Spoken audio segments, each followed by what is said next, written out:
নমস্কার বন্ধুরা, রিনার রন্ধনশালায় আপনাদের সকলকে স্বাগত। আজ আমি আপনাদেরকে দারুণ একটি ব্রেকফাস্ট বা টিফিন রেসিপি বানিয়ে দেখাবো। সুজির ডিম পরোটা। কোনো রকম আটা ময়দা ছাড়াই যে সুজি দিয়ে এত টেস্টি এই পরোটাগুলো তৈরি করা যায়। তো তাহলে চলুন দেখে নিন রেসিপিটা। এখন তার জন্য এখানে আমি একটা বাটি নিয়ে নিয়েছি, ওর মধ্যে নিয়ে নিচ্ছি এরকম বাটির 1 বাটি সুজি, আর আমি ওর মধ্যে দিয়ে দিচ্ছি ওই বাটিরই 1 বাটি জল। মানে যতটা পরিমাণে সুজি নিয়েছি ততটাই জল আমি এখানে দিয়ে দিলাম। দিয়ে একটা চামচের সাহায্যে খুব ভালো করে এটাকে আমি মিশিয়ে দিচ্ছি। দেখুন জল আর সুজিটা খুব ভালো করে মিশিয়ে দিয়েছি। এবার এটাকে ঢাকা দিয়ে 10 মিনিটের জন্য রেখে দেব।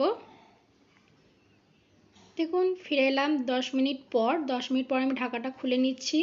দেখুন সুজিটা কিন্তু এখন অনেকটা ফুলে গেছে আর জলটাও কিন্তু পুরোপুরি টেনে নিয়েছে সুজির মধ্যে। এবার আমি এখানে একটা মিডিয়াম সাইজের পেঁয়াজকে ছোট ছোট করে কুচিয়ে নিয়েছি, সেই পেঁয়াজ কুচিটা আমি এর মধ্যে দিয়ে দিচ্ছি। আর দিয়ে দিচ্ছি এখানে 2টো কুচিয়ে রাখা লঙ্কা। ঝালটা আপনারা আপনাদের পছন্দ মতো দিয়ে নেবেন। এবার আমি এর মধ্যে দিয়ে দিচ্ছি স্বাদ অনুযায়ী নুন, দিয়ে দিচ্ছি সামান্য একটু হলুদ গুঁড়ো, আর দিয়ে দিচ্ছি একটু লঙ্কা গুঁড়ো। এবার এখানে 2টো ফাটিয়ে রাখা ডিম আমি নিয়েছি, সেই ডিমটা আমি এর মধ্যে দিয়ে দিচ্ছি। এবার একটা চামচের সাহায্যে সমস্ত কিছু উপকরণকে খুব ভালো করে মিশিয়ে নেব।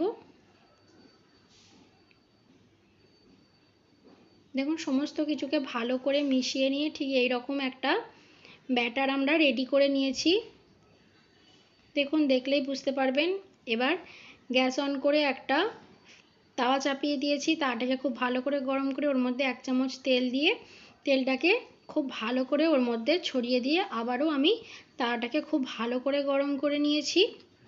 দেখুন তাওয়াটা এখন খুব ভালোভাবে গরম হয়ে গেছে। এবার যে ব্যাটারটা করে রেখেছিলাম সেখান থেকে 1 হাতা ব্যাটার নিয়ে এর মধ্যে আমি ছড়িয়ে দিচ্ছি। দেখুন একটু গোল শেপ দেওয়ার আমি চেষ্টা করছি। দেখুন একটা শেপ দিয়ে নিয়েছি। এবার ওপরটা যতক্ষণ না ড্রাই হয়ে যাচ্ছে আমরা অপেক্ষা করব। দেখুন 1 মিনিট পরই কিন্তু ওপরটা এরকম ড্রাই হয়ে যাবে। এবার এটাকে উল্টে দিচ্ছি। দেখুন কত সুন্দর একটা কালার এসেছে। এভাবে উল্টে পাল্টে দুটো সাইডই আমরা লাল লাল করে ভেজে নিচ্ছি। দেখুন দুটো দিকে কিন্তু খুব সুন্দরভাবে ভেজে নেওয়া হয়ে গেছে। দেখুন তৈরি হয়ে গেছে আমাদের একটা। আবারও আমি সেমভাবেই ভেজে নিচ্ছি। দেখুন আবারও কড়াইয়ে 1 চামচ তেল দিয়ে দিয়েছি, দিয়ে আবারও 1 হাতা ব্যাটার নিয়ে এইভাবে আমি ছড়িয়ে দিচ্ছি, দিয়ে আবারও এটাকে উল্টে পাল্টে ভেজে নিচ্ছি। দেখুন এইভাবে সমস্তগুলোকে আমি ভেজে নেব।